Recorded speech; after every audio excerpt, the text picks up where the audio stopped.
on my end, right, on the smaller scale, doing a lot of these older airplanes, we're helping a lot of startups in lots of, you know, jurisdictions outside of North America, right? Startups that effectively are starting with very, very little capital and are looking to start a regional business of some type, or they've got some type of specialized transport that they need, and they don't necessarily have the money to go off and spend 30 or 40 million dollars on a new airplane, but they can spend 45,000 or 60,000 a month on a lease.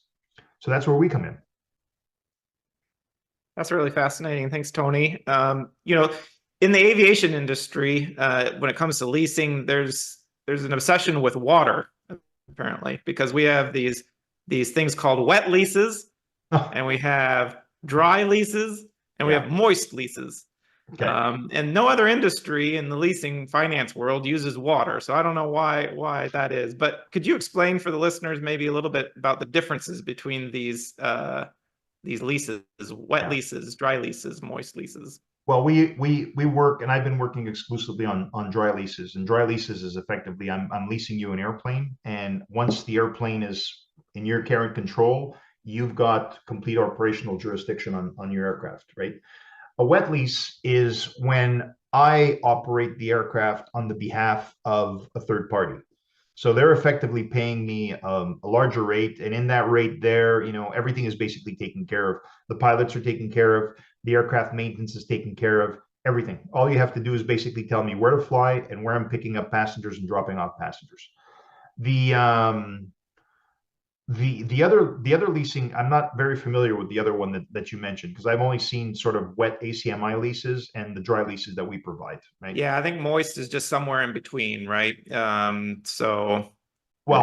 The nice thing about leasing, right, is that a leasing is a lease is based around the contract, and you can just basically structure the contract any which way you want. The only thing you have to be careful about is that if you are operating the aircraft, you have to have an AOC or a base of operations, right? You have to be certified, and you have to have those aircrafts on your certificate to be able to fly them out. And then once you fly them to other parts of the world, then there's other complications with pilot licenses and all kinds of other things, and insurance for certain jurisdictions, because you're going into some parts of the world that might be a little more risky and stuff. So there is some work to do, but we don't have an operator certificate anymore. Therefore, we can't offer wet leases. So for us, it's very simple. It's on a dry lease basis exclusively. Okay. No, that makes sense. So the other thing too is, in some instances, the engines may be leased separately from the aircraft itself. Could you explain a little bit about, is that in all instances or just in some, and how that works?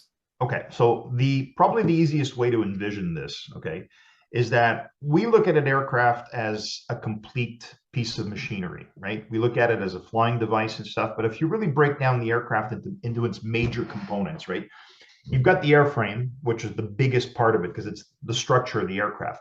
But then the other high value components are the engines, like you mentioned, the landing gear, the APU, engines, landing gear, APU, and then you might have other components that, from time to time might fail, and you might need to lease something. But engines are one of those items that are, very, very currently leased on the market, and people are making like big dollar on the engines, because let's say, for example, you go out on the market, let's say, perfect example, the CRJ 200 right now, right?